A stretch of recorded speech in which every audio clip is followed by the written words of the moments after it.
Hello बच्चा लोग, आज यहाँ पर हम स्टार्ट करने वाले हैं क्लास 12 फिजिक्स की पूरी। धीरे धीरे हम फिजिक्स पूरा क्लास 12 का रैप अप करेंगे कई सारे लेक्चर्स के साथ। तो आज जो हम स्टार्ट करने वाले हैं वो है इलेक्ट्रोस्टैटिक। क्लास 12 का जो इलेक्ट्रिसिटी का पहला चैप्टर है जिसका नाम है इलेक्ट्रोस्टैटिक्स। ठीक है, नाम से आपको फील हो पा रहा होगा समथिंग इज स्टैटिक हियर। हाँ, यहाँ पे जो चार्ज होगा वो स्टैटिक होगा, और जो हम पहली बात करने वाले हैं वो चार्ज के ही बारे में बात करने वाले हैं। थोड़ी बहुत हिस्ट्री की बात करेंगे, कहाँ से स्टार्ट हुआ, कैसे कैसे लोगों ने जाना। ये बड़ा इंटरेस्टिंग सा हो जाता है थोड़ा सा, कि ये जानना कि लोगों ने चीज़ों को जाना कैसे कैसे कैसे स्टेप बाय स्टेप लोगों को चीज़ों का पता लगा। मैं कोशिश करूँगा, वो हिस्ट्री बहुत बड़ी है, पूरी हिस्ट्री रैप अप करना तो आसान नहीं है, लेक्चर काफ़ी लंबा हो सकता है, बट मैं फिर भी क्या करूँगा, थोड़ी सी हिस्ट्री आपको जरूर बताऊँगा। उस हिस्ट्री में किसका एक बहुत इम्पॉर्टेंट रोल था, जो एक तरीके से बेसिस बना, जिनका नाम है बेंजामिन फ्रैंकलिन। इनका रोल बड़ा बेसिक बना, इनकी जो थियरी बनी वो बेसिस बनी। और आपको ये बात जान के बहुत हैरानी होगी कि उनकी बहुत सारी चीज़ें ऐसी हैं, उनकी कही गई टर्मिनोलॉजी, जो उन्होंने टर्म्स यूज़ करे थे, वो टर्म्स हम आज भी यूज़ करते हैं। उसके बारे में बात करेंगे, धीरे धीरे प्रोसीड करेंगे। और एस सी वर्मा जी की बुक में चार्ज के डेफिनेशन से रिलेटेड एक एक्सपेरिमेंट सा लिखा हुआ है, उसके बारे में भी डिस्कशन करेंगे। उसका डिस्कशन करके ये आसानी होगी हमको कि हमको क्लियरली समझ में आएगा कि चार्ज है क्या। देखो यार, कहना कि मैं चार्ज से स्टार्ट कर दूं, इलेक्ट्रोस्टैटिक्स स्टार्ट करूं, पहला टॉपिक चार्ज स्टार्ट करूं, चार्ज की डेफिनेशन बताऊं, यूनिट बताऊं, और आगे थोड़ा सा प्रोसीड करूं इसकी प्रॉपर्टीज और चार्जिंग वगैरह के साथ, आसान है। बट थोड़ा सा कनेक्ट करने के लिए हमको हिस्ट्री में जाना पड़ेगा, थोड़ा सा कनेक्ट करके, जहाँ तक मैं समझ पाता हूँ। तो थोड़ी सी उसकी बात करेंगे। आगे जाके इनकी एक थियरी थी बेंजामिन फ्रैंकलिन की, वन फ्लूइड थियरी, उस थियरी के बारे में भी थोड़ी सी बात करेंगे। बड़ी इंटरेस्टिंग सी थियरी थी। तो चलिए स्टार्ट करते हैं। पूरा लेक्चर देखिएगा, और जहाँ तक मैं आपको बता पाऊंगा कि आपको पूरी जानकारी मिल जाएगी यहाँ पे चार्ज से रिलेटेड। ठीक है, तो पहले यहीं से स्टार्ट करते हैं कि पूरे क्लास 12 में हमने पढ़ना क्या है। तो पूरे क्लास 12 में हमको पढ़ना क्या है, इलेक्ट्रो मैग्नेटिज्म का काफी सारा पार्ट हम कवर करेंगे। अच्छा जी, बच्चों को इलेक्ट्रोमैग्नेटिज्म वर्ड देखने के बाद एक थोड़ा सा मन में डाउट आता है कि भाई ये क्या है, इलेक्ट्रिसिटी है, मैग्नेटिज्म है, इन दोनों को ऐड कैसे किया गया। तो आप ये एक बात जान लीजिए, मैं इसको बहुत ब्रीफ तरीके से इस चीज को आपको एक्सप्लेन करने वाला हूँ कि भैया इलेक्ट्रोमैग्नेटिज्म क्या है। तो पता ये चला कि इलेक्ट्रिसिटी और मैग्नेटिज्म, जिन दोनों से आप परिचित हैं, थोड़ा क्लास 12 में आपने पढ़ रखा है, क्लास 10th में आपने ये चीजें थोड़ी सी इसका बेस पता है आपको। वहां से आपको पता चला होगा इलेक्ट्रिसिटी क्या होती है, इलेक्ट्रिक इफेक्ट क्या होता है, मैग्नेटिक इफेक्ट क्या होता है। जहां आप मैग्नेटिक इफेक्ट, आप इलेक्ट्रिक करंट नाम के एक चैप्टर में आपने इसको पढ़ा था। वहां से बाद में धीरे धीरे ये समझ में आया था 19th सेंचुरी में कि electricity and magnetism are intertwined. Oersted और एम्पियर ने ये चीज को प्रूव करा था। आपको ये बातें पता होगी, मैं आगे इस चीज को हिस्ट्री में एक्सप्लेन भी करूंगा कैसे। आप ऐसे देख लीजिए कि चार्ज है तो अपने आसपास एक फील्ड क्रिएट करेगा और चीजों को अट्रैक्ट करेगा, दूसरे चार्ज को अट्रैक्ट करेगा, चीजों को नहीं, दूसरे चार्ज को अट्रैक्ट करेगा और रिपेल करेगा अकॉर्डिंगली कि भाई वो सेम चार्ज है कि अपोजिट चार्ज है। इसके बारे में मुझे डिस्कस करना है, तो मैं पहले ही इसलिए बोल रहा हूँ। ठीक है, समझ में ये आया कि जब इलेक्ट्रिसिटी या इलेक्ट्रिक करंट एक कंडक्टर में फ्लो करवाया गया था, तो वो जो कंडक्टर था वो मैग्नेटिक बिहेवियर शो कर रहा था, जिसको हमने एक टर्म नाम दिया था इलेक्ट्रोमैग्नेट्स। आपको याद होगा क्लास 10 से। ठीक है, तो ऑन द कंट्रेरी मैग्नेटिज्म का जरा यूज करें तो मैग्नेटिज्म में मैग्नेटिज्म से इलेक्ट्रिसिटी को कैसे जोड़ सकते हैं, तो जरा आप वो एग्जांपल लीजिए जनरेटर्स का। जनरेटर्स में किया क्या था हमने, एक मैग्नेट के दो पोल्स के विसिनिटी में हमने एक कंडक्टर को केवल रोटेट करवाया था, मींस उस कंडक्टर को केवल मैकेनिकल एनर्जी प्रोवाइड की थी। वहां पे मैग्नेटिक फील्ड लाइंस का कॉन्सेप्ट आया था, मैग्नेटिक फील्ड मैग्नेटिक फ्लक्स का कॉन्सेप्ट आया था, और वो मैग्नेटिक फ्लक्स जब चेंज हुआ था तो उस चेंज इन मैग्नेटिक फ्लक्स की वजह से एक ईएमएफ का कॉन्सेप्ट आया था जो इंड्यूस हुआ था, और उस ईएमएफ की वजह से एक करंट इंड्यूस हुई थी। तो जरा इस दोनों एग्जांपल से हम ये समझ पा रहे हैं कि एक जगह पे हमने इलेक्ट्रिसिटी प्रोवाइड की तो कंडक्टर जो है वो टेम्पररी मैग्नेट की तरह बिहेव कर रहा था, मींस हम वहाँ इलेक्ट्रिसिटी से मैग्नेटिक इफेक्ट को वहाँ पे ले आ पाए। और जनरेटर्स का एग्जांपल लें तो वहाँ मैग्नेटिज्म की मदद से हम इलेक्ट्रिक करंट को इंड्यूस कर पाए। तो एक तरीके से बाद में ये बातें धीरे धीरे लोगों को समझ में आई कि भैया इलेक्ट्रिसिटी और magnetism both are intertwined with each other, दोनों एक दूसरे से कहीं ना कहीं जुड़े हुए हैं। और इस वजह से एक नया टर्म आया जिस टर्म को कहा गया इलेक्ट्रोमैग्नेटिज्म। इस इलेक्ट्रोमैग्नेटिज्म के ही बारे में हम ज्यादातर बात करेंगे अपने इस क्लास 12th में। बहुत सारी चीजें रैप अप होती है, मैं आपको बताता हूँ कैसे कैसे। इलेक्ट्रोमैग्नेटिज्म में हम दो चीजें पढ़ते हैं जिसमें पहली चीज होती है इलेक्ट्रोस्टैटिक्स।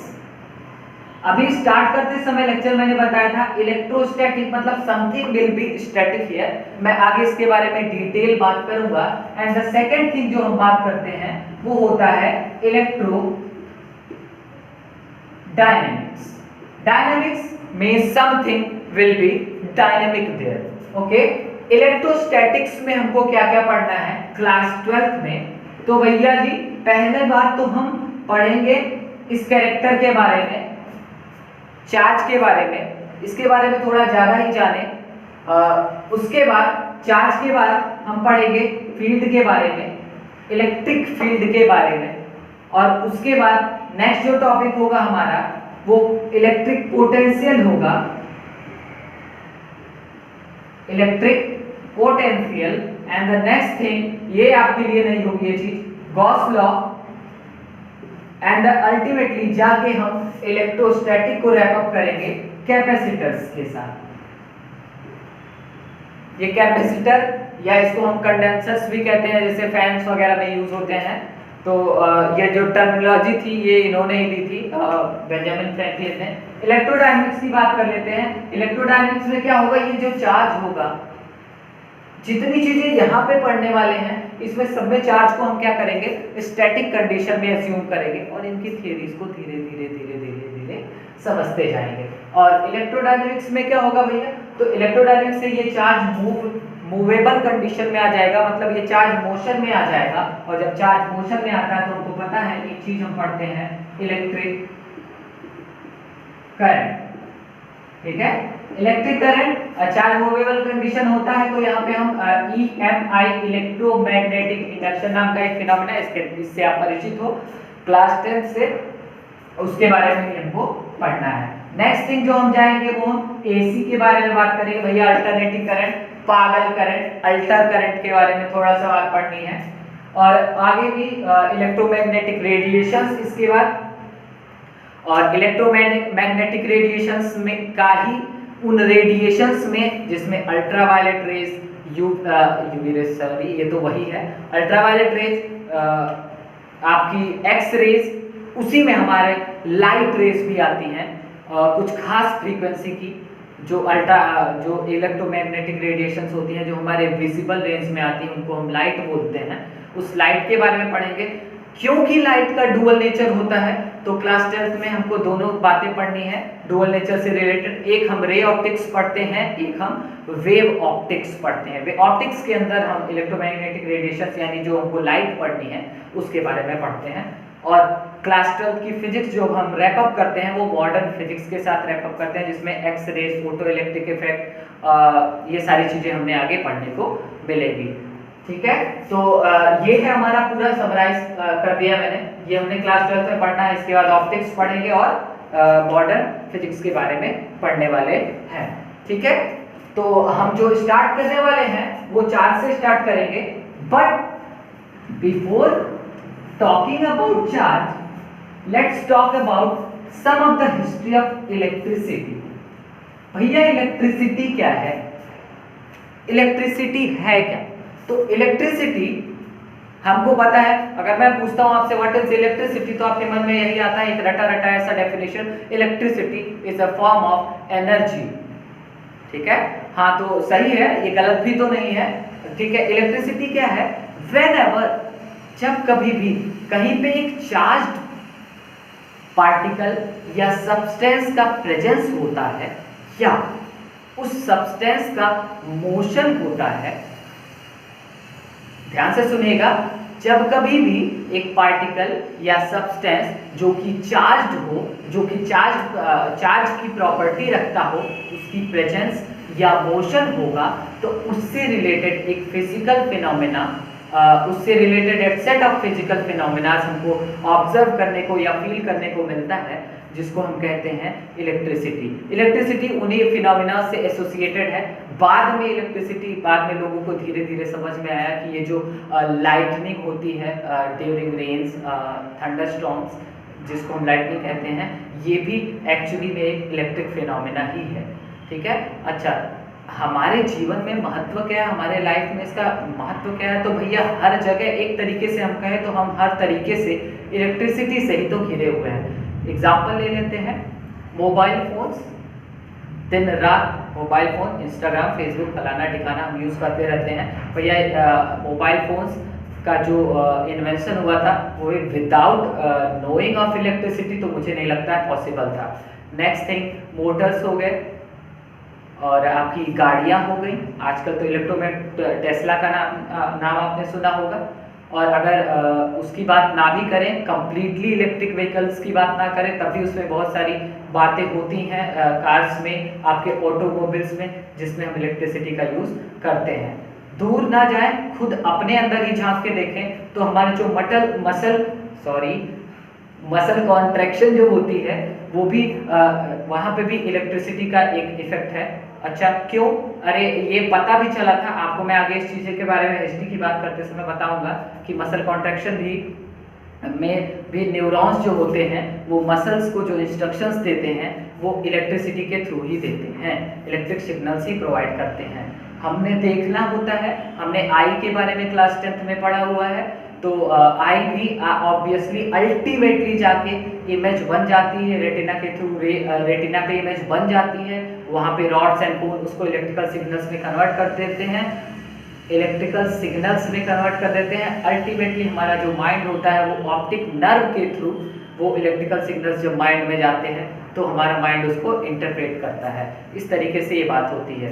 बात करते हैं, सोचते हैं, हमारी थिंकिंग है, तो अगर सोचा जाए तो हम एक तरीके से कंप्लीटली इलेक्ट्रिसिटी से घिरे हुए हैं, तो क्यों ना पढ़े। और रही बात फिजिक्स की, तो हमने क्लास 11 में पढ़ लिया है ये बात को। कोई सा भी नेचुरल फिनोमेना हो रहा है तो उसके बारे में जो हम पढ़ते हैं वो हम फिजिक्स के अंतर्गत ही पढ़ते हैं। तो आइए स्टार्ट करते हैं थोड़ा सा हिस्ट्री के साथ। पहले कहाँ से लोगों को बात पता चली थी भैया इलेक्ट्रिसिटी के बारे में? तो ऐसा कहा जाता है कि जो एंशिएंट टाइम में लोग थे उनको सबसे पहले जो इलेक्ट्रिक शॉक्स फील हुए थे वो हुए थे इलेक्ट्रिक फिश के थ्रू। आपको कैटफिश का नाम पता होगा। कैटफिश क्या होती थी, उन्होंने सबसे पहले फील किया कि कैटफिश के थ्रू उनको एक शॉक फील हुआ। अच्छा जी, ये जो शॉक था इसकी वजह से उनकी वो जो पार्ट था जहाँ पे शॉक फील हुआ थोड़ा सा नम फील हुआ, तो उन्होंने कहा यार ये क्या वाला है, आखिर ये क्या चीज़ है। ठीक है, धीरे धीरे वो लोग ये भी मानते थे कि भैया ये जो शॉक है, ये जो कैटफिश है या ये जो इलेक्ट्रिक फिश है, ये इसको उन्होंने इस तरीके से एज्यूम किया हुआ था कि थोड़ा सा फनी है कि ये जो फिश है ये प्रोटेक्टर है ऑफ ऑल अदर फिशेस। सारे फिशेस की जो प्रोटेक्टर है वो ये फिश है, इस वजह से इसके पास ये क्वालिटी है। ठीक है। आगे जाके लोगों ने यहाँ तक भी किया था कि कभी कभी लोग बीमार होते थे, लाइक हेडेक होता था या ऐसा कुछ, तो वो लोग सोचते थे कि जब हम इलेक्ट्रिक ये शॉक को फील करेंगे तो ये जो हमारा हेडेक है ये क्या हो जाएगा, इम्प्रूव हो जाएगा। चीजें धीरे धीरे धीरे धीरे इम्प्रूव होती गई। अच्छा जी, उसके बाद से क्या हुआ कि धीरे धीरे लोगों को ये पता चला कि एम्बर एक रेसिन होता है जो प्लांट्स में पाया जाता है, और खास बात ये होती है कि जब सॉलिडिफाई होता है तो कुछ शाइनी कलर में हो जाता है, और इसका मोस्टली लोग जो यूज करते थे वो ज्वेलरी बनाने में यूज करते थे, ठीक है। पाया जो गया वो ये पाया गया इसके बाद, भाई ये फिश वाला कंडीशन खत्म हुआ। खत्म क्या हुआ, ये लोग इसके बारे में जानते थे, धीरे धीरे लोगों को ये फील हुआ कि एम्बर जब सिल्क पे रब होता था, कैट्स फर पे रब होता था, तो वो क्या करता था, कुछ खास चीजों को अट्रैक्ट करता था। अच्छा, लोगों ने सोचा कि भाई ये क्यों है, हर कोई सोचता नहीं है, ठीक है, तो ये क्या हो रहा है भाई, ऐसा क्यों अट्रैक्शन हो रहा है। तो इसके बारे में जब स्टडी हुई तो थेल्स थे, इन्होंने पहली बार सीरीज ऑफ एक्सपेरिमेंट्स किए, और जो रिजल्ट निकाला वो रिजल्ट ये निकाला कि मैग्नेटाइट का नाम आपने सुना होगा। मैग्नेटाइट ये एक नेचुरल मैग्नेट होता है, ठीक है। उन्होंने जो रिजल्ट निकाला, उन्होंने ये कहा कि जब रब हम कर रहे हैं एम्बर को तो वो मैग्नेटाइज हो जा रहा है, मींस उसके पास एक प्रॉपर्टी आ जा रही है जो प्रॉपर्टी मैग्नेटाइट के पास है, ठीक है, और इस वजह से वो चीजों को क्या कर रहा है, अट्रैक्ट कर रहा है, ठीक है। अच्छा जी, ये बातें पता चल गई लोगों को। धीरे धीरे धीरे धीरे ये एक सस्पेंस सा बना हुआ, थोड़ा सा नर्वस हो जाते हैं हम कभी कभी, तो सस्पेंस सा बन गया कि भैया क्या है, कैसे है, वो होगा। लेकिन ये सस्पेंस बना रहा 1600 तक, ठीक है, 1600 BC तक ये क्या हुआ, ये सस्पेंस बना रहा, भाई क्या हो रहा है, क्या नहीं हो रहा है, ठीक है। उसके बाद एक साइंटिस्ट आए जिसका नाम था विलियम गिलबर्ट। विलियम गिलबर्ट जी आए, इन्होंने एक कॉन्सेप्ट दिया था लोडस्टोन कॉन्सेप्ट, लोडस्टोन इफेक्ट, ठीक है। लोडस्टोन इफेक्ट क्या होता है, पहले लोडस्टोन के बारे में जान लेते हैं। लोडस्टोन भाई मैग्नेटाइट का ही एक कह लीजिए कि एक मैग्नेट, एक तरीके से ये मैग्नेटाइट ही है। ये इफेक्ट लोडस्टोन के इफेक्ट के बारे में बताया। अच्छा जी, ये इसके बारे में ज्यादा ना जाने तो इन्होंने जो महत्वपूर्ण बात की, जो बहुत इंपॉर्टेंट सी बात करी थी, वो ये बात करी थी कि भैया एक टर्म कॉइन किया इन्होंने, टर्म बताया इन्होंने, जिस टर्म का नाम था इलेक्ट्रिकस। इलेक्ट्रिकस मतलब भैया पहले फिर से स्टार्ट हुई कहानी, थेल्स आए, उन्होंने कहा यार ये मैग्नेटाइट की तरह बिहेव कर रहा है, लेकिन बस ये नेचुरली नहीं है, जब रब हो रहा है तब कर रहा है। उसके बाद सस्पेंस सा बना रहा, फिर ये आए विलियम गिलबर्ट जी, इन्होंने लोडस्टोन इफेक्ट बताया, इनका एक जर्नल था उसमें इन्होंने पब्लिश करा था, और उन्होंने एक टर्म नया नाम लिया, जिस टर्म को इन्होंने कहा इलेक्ट्रिकस। इसका मतलब होता है लाइक एम्बर, मतलब एम्बर की तरह, ठीक है। और यही इलेक्ट्रिकस आगे जाके इलेक्ट्रिसिटी बना, ठीक है। तो आपको ये समझ में आ गया कि इलेक्ट्रिसिटी वर्ड कहां से आया। अच्छा जी, अब 18th सेंचुरी में बेंजामिन फ्रैंकलिन सर आए, इन्होंने क्या किया, अपने क्या करा, इनके बारे में बड़ी इंटरेस्टिंग सी बात ये है, इन्होंने अपने जो सारे पोजीशन थी, जो चीजें थी, उन्होंने बेचा, और खुद से बेच के, चीजों को बेच के अर्निंग करी। अर्निंग क्या किस लिए करी, वो पैसा लगाया उन्होंने अपने एक्सपेरिमेंट्स में, ठीक है। आपने बेंजामिन फ्रैंकलिन का एक बड़ा इंपॉर्टेंट सा एक्सपेरिमेंट सुना होगा, जिस एक्सपेरिमेंट का नाम है kites experiment, फ्रैंकलिन्स kites experiment. Kites experiment में किया क्या था इन्होंने, ज्यादा उसके बारे में मैं डिटेल बात नहीं करूंगा, मैं हिस्ट्री बताने यहाँ नहीं आया हूँ, बट मैं फिर भी इसलिए बता रहा हूँ क्योंकि आप चीजों को जोड़ पाएंगे, चीजें कैसे कैसे कैसे कैसे कैसे कैसे हमारे लाइफ में आए। ठीक है। तो इन्होंने काइट्स एक्सपेरिमेंट किया हुआ था। अच्छा, कहा क्या उसमें, किया क्या उसमें, उन्होंने किया ऐसा था कि एक वेट थ्रेड था जिसकी मदद से, जिसके एंड पे, बॉटम पे इन्होंने एक मेटेलिक की को अटैच करा था और उसको थंडरस्टॉर्म जब आ रहा था तब उन्होंने इस काइट को उड़ाया। अच्छा, हुआ क्या कि जो स्पार्क्स थे वो की के होते हुए थ्रू इनके हाथों के बॉटम तक पहुंचे और यहाँ से इनको एक शॉक फील हुआ। वहां से इन्होंने ये कंक्लूजन निकाला कि ये जो लाइटनिंग हो रही है, ये लाइटनिंग भी एक्चुअली एक इलेक्ट्रिक फिनोमेना है। अच्छा जी, इसके बाद इन्होंने, इनका महत्वपूर्ण योगदान क्या था, तो इन्होंने एक वन फ्लूइड थियरी दी थी। इस थियरी के बारे में मैं आगे अभी बात करूंगा, ठीक है। एक वन फ्लूइड थियरी दी थी सब्सटेंस से रिलेटेड में, आगे उसकी बात करूंगा। इसके बाद क्या हुआ भाई, तो आगे 1791 में एक बायो इलेक्ट्रोमैग्नेटिक का भी, बायो इलेक्ट्रोमैग्नेटिक्स का भी एक बात, एक थ्योरी ये भी आई। इस थ्योरी में कहा क्या गया कि भैया जो न्यूरॉन्स होते हैं, न्यूरॉन्स आपको पता होगा न्यूरॉन्स क्या होते हैं, जो न्यूरॉन्स होते हैं वो इलेक्ट्रिसिटी के थ्रू ही, जैसे मैंने अपने स्टार्टिंग में बताया था, इलेक्ट्रिसिटी के थ्रू ही हमारे मसल्स को क्या कर देते हैं, सिग्नल्स प्रोवाइड करते हैं, ठीक है। यहाँ से ये भी चीज़ प्रूव हो गई कि भैया हमारे जो बॉडी में न्यूरॉन्स होते हैं इनको भी ज़रूरत है, मसल्स को अगर इनको सिग्नल देना है तो इनको भी इलेक्ट्रिसिटी की ज़रूरत है। अब यहाँ तक इलेक्ट्रिसिटी हो गया। अब आगे ओरेस्टेड सर, इसके बाद क्या हुआ कि ओरेस्टेड सर आए और एम्पियर जी आए, ठीक है। इन्होंने अपना अपना फंडा दिया और हम जोड़ पाए इलेक्ट्रिसिटी को किससे, मैग्नेटिज्म से। समझ में आ रही बात, कितने सीरीज ऑफ इन्वेंशंस है इलेक्ट्रिसिटी को मैग्नेटिज्म से, इलेक्ट्रिसिटी को मैग्नेटिज्म से जोड़ा। इसके बाद क्या हुआ, इसके बाद भैया आइंस्टाइन जी आए, आपको पता ही है, इन्होंने 1905 में क्या किया कि एक ऐसा बताया कि अगर एक ऑब्जर्वर मोशन में है तो इलेक्ट्रिक फिनोमिना को वो मैग्नेटिक फिनोमिना की तरह फील कर पाता है, या उसको ऐसा लगता है कि वो जो फिनोमिना इलेक्ट्रिक है वो एक्चुअली में मैग्नेटिक फिनोमिना है।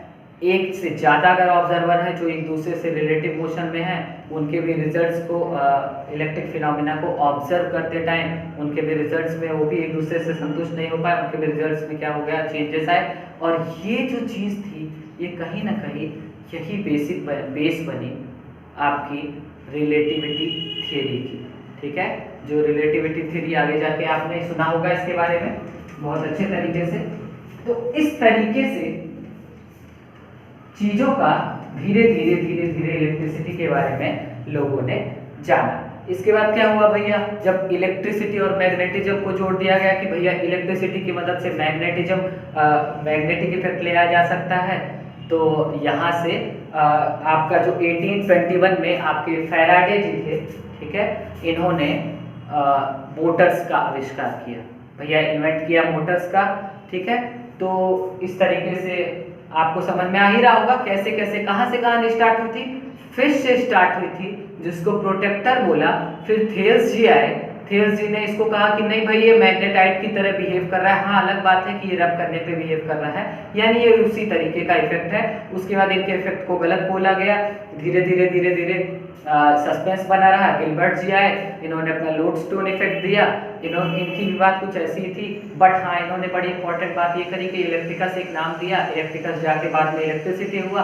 18th सेंचुरी में आपके फ्रैंकलिन जी आए, वन फ्लूइड थियरी थी, काइट्स का एक्सपेरिमेंट किया, चीज़ों को अपने बेच बाज के कर दिया, जैसे भी करके बड़ा डेडिकेशन था। बाद में ये डिप्लोमेटिक फील्ड में भी थोड़े आ गए थे।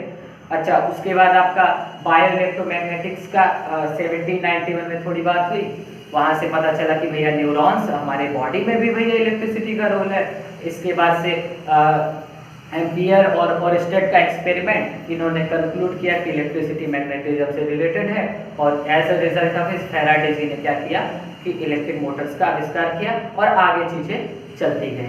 इस तरीके से electricity step by step, generation by generation हमारे तक आई। हिस्ट्री मैंने क्यों बताई, आप अब अपने आप को कनेक्ट कर पाओगे। अच्छा जी, इसके बाद हम आते हैं जरा अपने टॉपिक पे। तो टॉपिक क्या था, तो हमको पहले ही पढ़ना था इलेक्ट्रोस्टैटिक, जिसमें हमको पहले पढ़ना था किसके बारे में, चार्ज के बारे में। अच्छा, चार्ज के बारे में पहले मैं थोड़ी सी फ्रैंकलिन की थियरी की बात कर लेता हूँ। उन्होंने कहा क्या था, जो वन फ्लूइड थियरी थी, उन्होंने ऐसा कहा कि क्यों ये अट्रैक्शन हो रहा है। अच्छा, उनके आने तक ये भी पता चल चुका था कि भैया केवल एम्बर ही नहीं, ग्लास भी इफेक्ट शो करता है। इनफैक्ट उन्होंने सल्फर को भी देखा था, सल्फर भी ऐसा इफेक्ट शो करता था। ठीक है। अच्छा, यानी उनको आने तक 18वीं सेंचुरी में ये पता चल चुका था कि इलेक्ट्रिसिटी दो तरीके की होती है। आगे मैं बात करूंगा, इनका रोल क्यों इंपॉर्टेंट है वो आप आगे देखते जाइएगा। इन्होंने क्या कहा, बड़ा यूनिक सा कॉन्सेप्ट था, ध्यान से सुनिएगा। इन्होंने कहा कि इसलिए अट्रैक्शन हो रहा है, ये जो प्रॉपर्टी है वो इसलिए शो हो रही है क्योंकि हर एक कोई सा भी substance in this whole universe is penetrated with a fluid। क्या भैया बताया क्यों अट्रैक्ट कर रहा है, क्योंकि हर एक सब्सटेंस जो होता है उसमें ना एक फ्लूइड पेनिट्रेटेड होता है। अच्छा जी, फ्लूइड का नाम क्या दिया इन्होंने, फ्लूइड को कहा इन्होंने इलेक्ट्रिक फ्लूइड या इलेक्ट्रिक फायर। समझ आ रही बात, इलेक्ट्रिक फ्लूइड या इलेक्ट्रिक फायर। इन्होंने कहा कोई सा भी सब्सटेंस है, इसके अंदर है क्या, एक इलेक्ट्रिक फ्लूइड है, इलेक्ट्रिक फायर। अच्छा जी, टर्मिनोलॉजी देखिए कैसे कहा इन्होंने, कहा कि भैया जब एम्बर को रब किया जाता है ना, तो उसके अंदर जो फायर आ जाता है, एक्सेस ऑफ फायर आ जाता है, वो आ जाता है जो एम्बर होता है, जब इसको रब किया जाता है तो इसके अंदर का फ्लूइड रिड्यूस हो जाता है।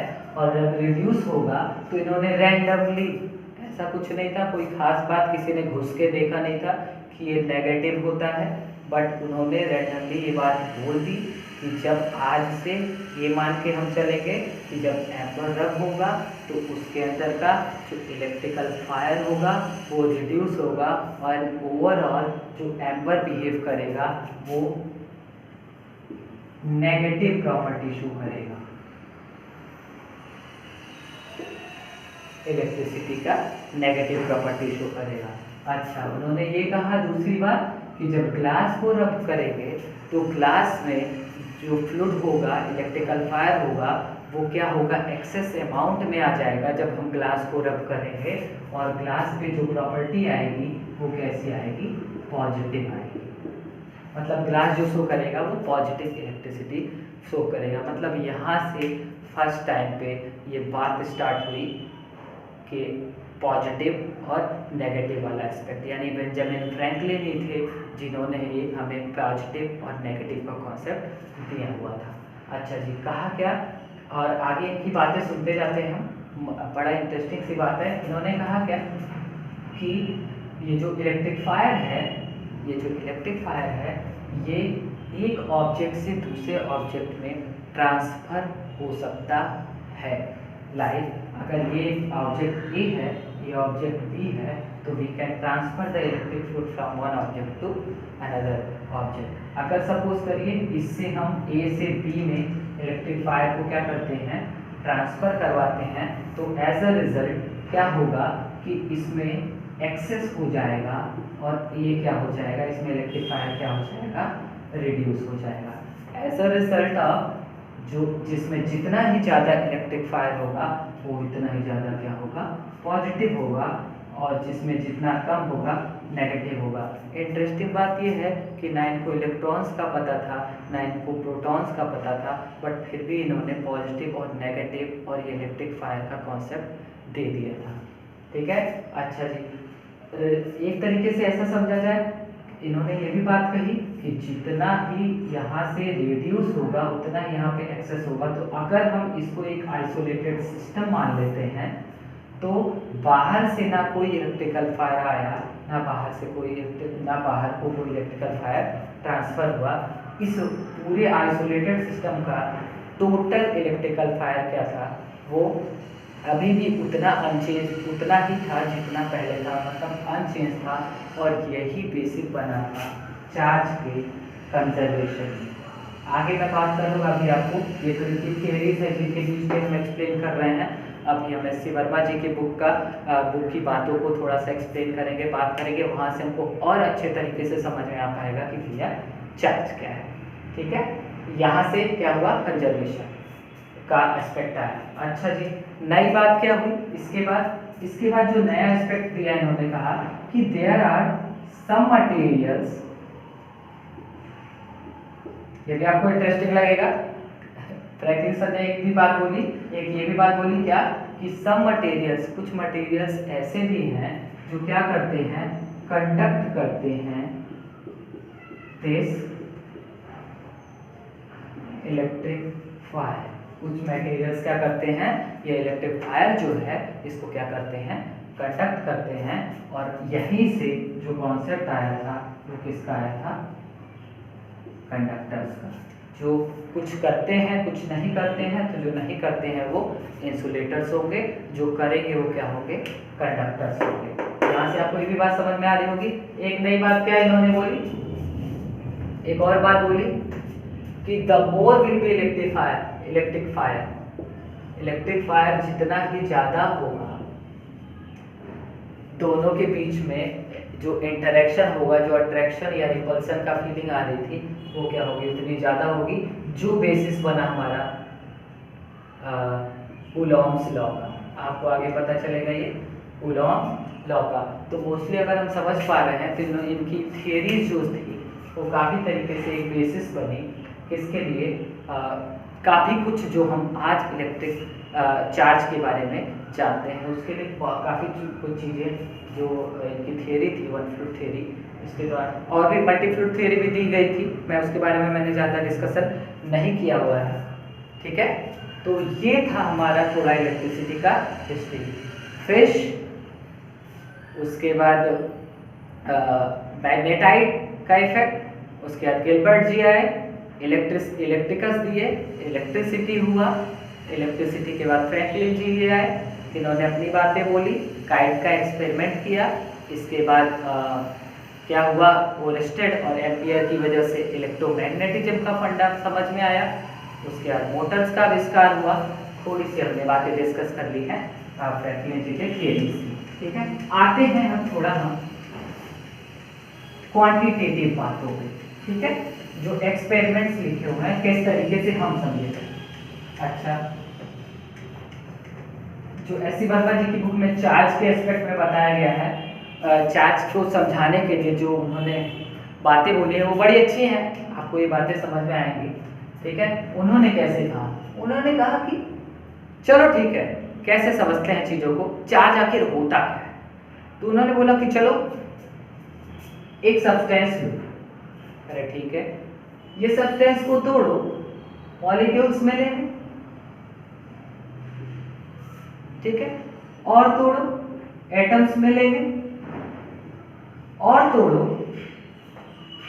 बहुत सारे पार्टिकल्स मिलते हैं। लेकिन बाकी सारे रेयर हैं, जो मोस्ट कॉमन है वो कौन है, ई, पी और एन, इलेक्ट्रॉन, प्रोटॉन और न्यूट्रॉन। ठीक है, चलो मिलेंगे, चार्ज का कुछ नहीं पता अभी, इनके हिसाब से हम ये सोच के चलते हैं कि चार्ज के बारे में कुछ नहीं पता है। ठीक है, अच्छा जी, अब हमको पता है कि जो मास होता है, इनके पास मास होता है, तीनों के पास फंडामेंटल पार्टिकल्स हैं, इनके पास मास होता है। अच्छा जी, इतना हम एज्यूम करके चलते हैं कि भैया इनके पास क्या है, मास है। अच्छा, इलेक्ट्रिकल फोर्स काउंट करने का हमको फंडा पता चल गया है। तो चलो आप देखते हैं कैसे इन्होंने बताया चीज़ों को कि भैया ऐसे सोचो, एक सब्सटेंस है, उसको तोड़ोगे तो फंडामेंटल पार्टिकल्स ईपीएन तो मिलेंगे। अच्छा, इसके बाद क्या किया इन्होंने, क्या किया, दो इलेक्ट्रॉन्स को एक पास लेके आए, जैसा कि इनकी बुक में लिखा हुआ है, इसको इन्होंने 1 सेंटीमीटर की दूरी पे रखा। अच्छा जी, 1 सेंटीमीटर की दूरी पे रखने के बाद इन्होंने खोजने क्या गए, खोजने ये गए कि भैया इसके पास मास है ना, दोनों के पास मास है, तो भैया ग्रेविटेशन का फंडा यहाँ पे अप्लाई होता है। When there are two masses there will be a force of attraction. ठीक है, तो कहा ठीक है, तो यहाँ पे फोर्स ऑफ अट्रैक्शन तो होना चाहिए, लेकिन पाया क्या गया, आप समझ ही पा रहे होंगे। पाया ये गया कि भैया अट्रैक्शन की बजाय यहाँ पे क्या था, फोर्स ऑफ रिपल्सन। ठीक है, जो कि हमको पता है।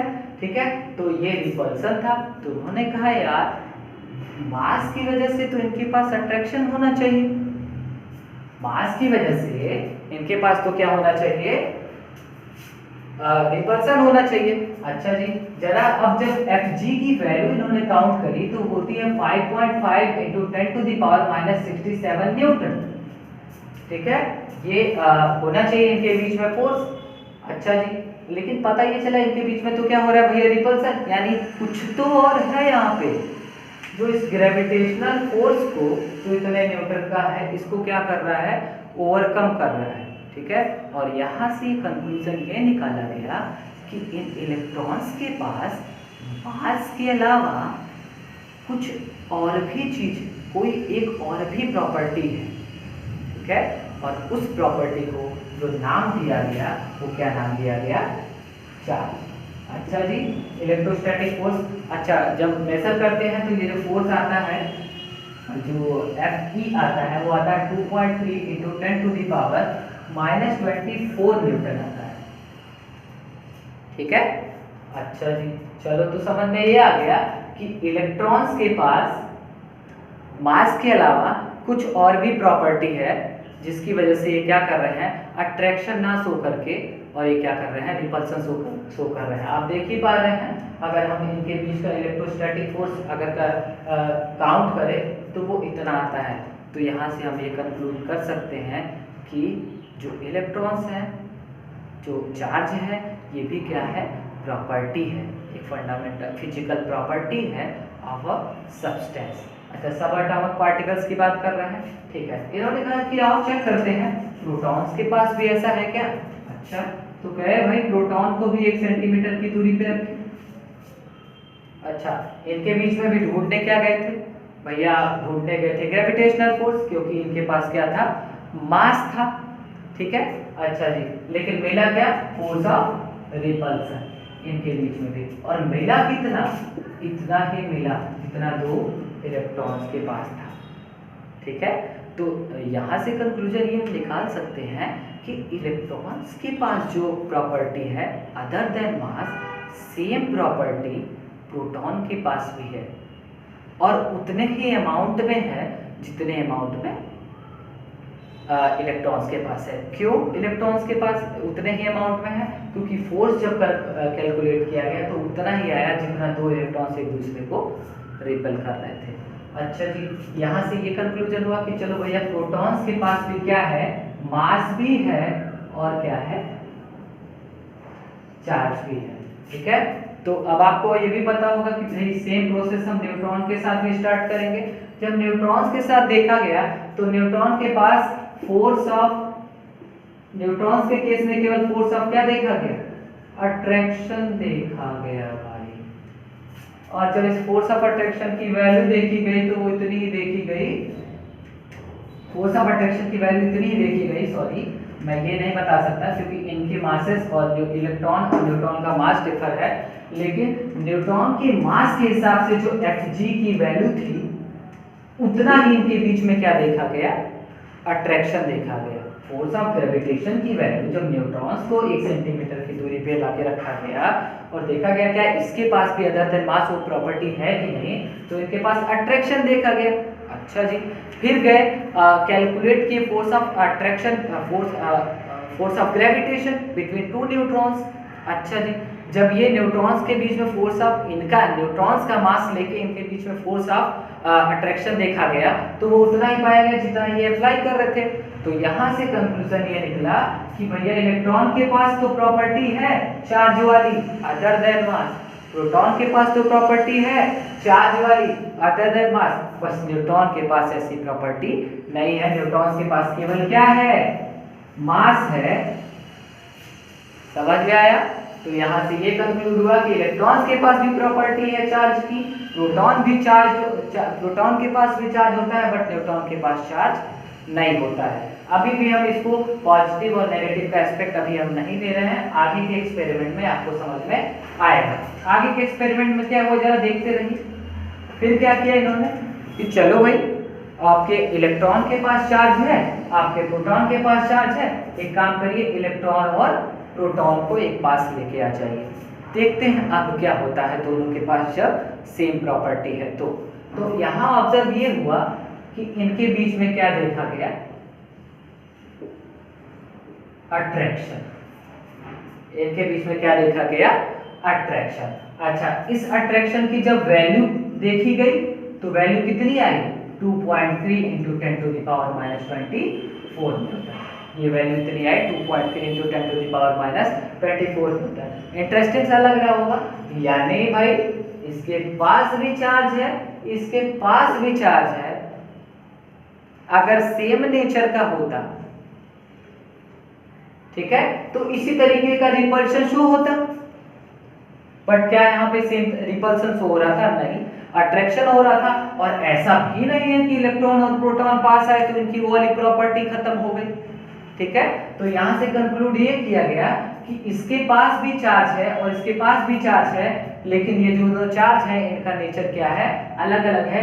यहाँ से पता चला कि भैया चार्ज कितने तरीके से हैं, charges are of two types. अभी भी पॉजिटिव और नेगेटिव का फंडा यहाँ से हम नहीं एक्सप्लेन कर पा रहे हैं। अच्छा, अब आगे के एक्सपेरिमेंट में हम ये फंडा भी एक्सप्लेन कर देंगे। कैसे, अब जो नेक्स्ट एक्सपेरिमेंट हुआ वो ये किया गया कि भैया एक काम किया गया, इनक्लोज कर दिया गया सेम अमाउंट में इलेक्ट्रॉन और प्रोटॉन को लेके एक जगह पे इनक्लोज कर दिया गया। जितना इलेक्ट्रॉन था उतना ही प्रोटॉन था। अच्छा, इनको एक एंटिटी बना दी गई। अच्छा, इसके सामने इलेक्ट्रॉन्स को लाया गया। जब इनके पास इलेक्ट्रॉन्स को लाया गया तो देखा गया भैया केवल क्या हो रहा था, अट्रैक्शन हो रहा था। और जब अट्रैक्शन काउंट किया गया तो ये अट्रैक्शन इलेक्ट्रोस्टैटिक नहीं, ये Fg के बराबर आ रहा था इस एंटिटी और इस एंटिटी के बीच में। यानी हुआ क्या कि जब इलेक्ट्रॉन और प्रोटॉन को मिला के सेम अमाउंट में एक एंटिटी बनाई गई तो इनका वो चार्ज वाला इफेक्ट क्या हो गया, खत्म हो गया। इन्होंने केवल कौन सा इफेक्ट अपने पास रख रखा था, मास वाला, ठीक है। तो यहाँ से इनका केवल मास वाला इफेक्ट दिखा। अच्छा जी, प्रोटॉन को लाया गया तो भी यही चीज़ दिखी और न्यूट्रॉन को लाया गया तो भी यही चीज़ दिखी। यहाँ से कंक्लूजन ये निकला कि भैया इलेक्ट्रॉन, पहले कंक्लूजन ये निकल चुका था कि इलेक्ट्रॉन के पास भी चार्ज है, प्रोटॉन के पास भी चार्ज है।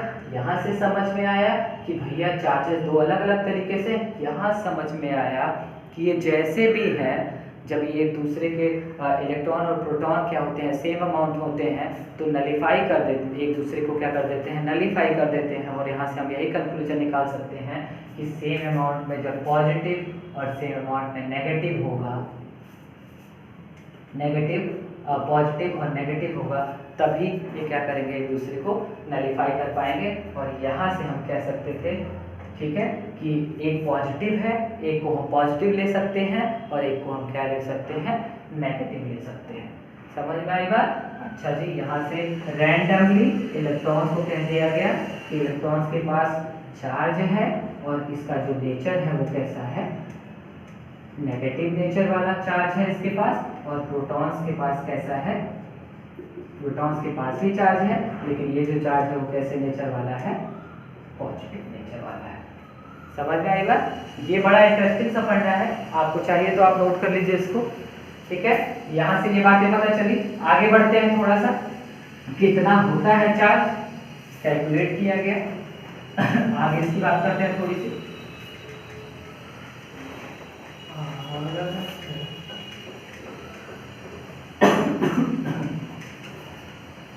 हाँ, तो यहाँ से ये समझ में आ गया भैया कंक्लूड करके, और इस बात पे हम सब एग्री हो सकते हैं इस एक्सपेरिमेंट से कि हाँ भैया चार्ज होते हैं। क्या होते हैं, ये भी एक फंडामेंटल प्रॉपर्टी है किसकी, किसी भी सब्सटेंस की। ठीक है, इलेक्ट्रॉन्स के पास ये प्रॉपर्टी होती है चार्ज वाली, हाँ बिल्कुल होती है, ये एक्सपेरिमेंट शो कर गया। और क्योंकि इलेक्ट्रॉन्स हर एक सब्सटेंस का जो फंडामेंटल पार्टिकल है, तो यहाँ से हम कह सकते हैं कि चार्जेस हर ऑब्जेक्ट्स में होते हैं। ठीक है, अच्छा जी, कितने तरीके के होते हैं, 2 तरीके के होते हैं। और अच्छा, जब सेम नेचर वाले रहेंगे तो रिपेल करेंगे, जब अपोजिट नेचर वाला, जो यहाँ बात करी थी मैंने, अपोजिट नेचर के रहेंगे तो अटैक करेंगे। अच्छा जी, क्या होता है इसमें, अमाउंट क्या होता है, सेम अमाउंट में होता है, क्योंकि फोर्स का जो वैल्यू आई थी वो सेम ही आई थी। तो आज के बाद अगर कोई आपसे पूछता है कि व्हाट इज चार्ज, तो आप कहना it is a basic fundamental property of any substance. ठीक है, जिसकी वजह से सब्सटेंस के बीच में अट्रैक्शन या रिपल्सन होता है। ठीक है, अच्छा, चार्ज की डेफिनेशन आपको पता चल गई। अच्छा, सिंबलाइज करते हैं इसको कैपिटल क्यू से। सिंबल है इसका कैपिटल क्यू। यूनिट क्या है भैया, यूनिट हम लेते हैं कूलॉम। आगे जाके हमको समझ में आएगा, कूलॉम एक साइंटिस्ट थे, उनके नाम पे कूलॉम पड़ा हुआ था। ठीक है, जिन्होंने कूलॉम्स लॉ दिया हुआ था। आगे के लेक्चर में हम जिसकी बात करने वाले हैं। ठीक है, अच्छा, किस तरीके की क्वांटिटी होती है भैया, स्केलर होती है। स्केलर हम यहाँ से समझ सकते हैं भैया, स्केलर के भैया जब ये दोनों साथ में थे तो एक दूसरे के इफेक्ट को नलिफाई कर दिया था, तो वहाँ से ये कंक्लूजन निकाल सकते हैं, एक ऐसी क्वांटिटी होती है, स्केलर होती है। ठीक है, अच्छा जी, इसकी चार्ज की कुछ खास प्रॉपर्टीज हैं जिसके बारे में हम थोड़ा सा पढ़ लेते हैं। प्रॉपर्टीज ऑफ चार्ज, ये वही प्रॉपर्टी है भैया अभी जिसके बारे में बात करी, प्रॉपर्टीज ऑफ चार्ज। पहली प्रॉपर्टी, ये कंजर्व होता है। कंजर्व क्वांटिटी है ये, मतलब आप चार्ज को, आप किसी एलिमेंट्री पार्टिकल जैसे प्रोटॉन था, अभी आगे मैं आपको बताऊंगा, प्रोटॉन को तोड़ सकते हैं क्वार्ट्ज में।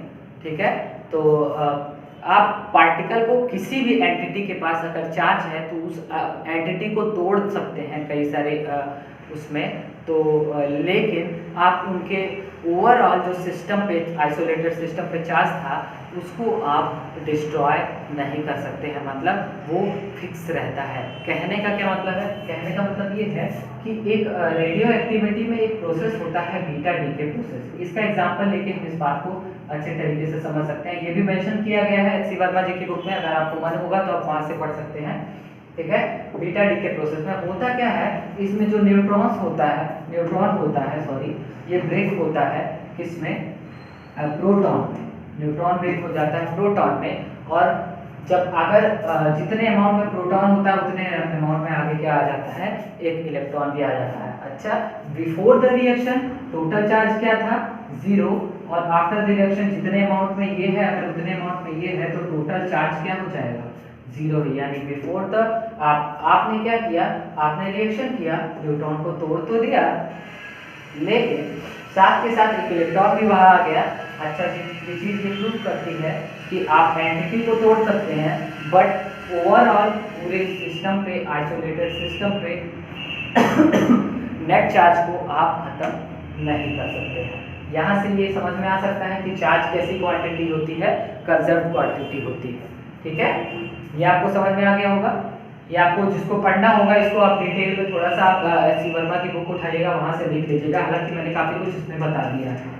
ठीक है, नेक्स्ट थिंग हम आते हैं दूसरी प्रॉपर्टी पे। तो दूसरा जो चार्ज होता है वो एडिटिव इन नेचर होता है।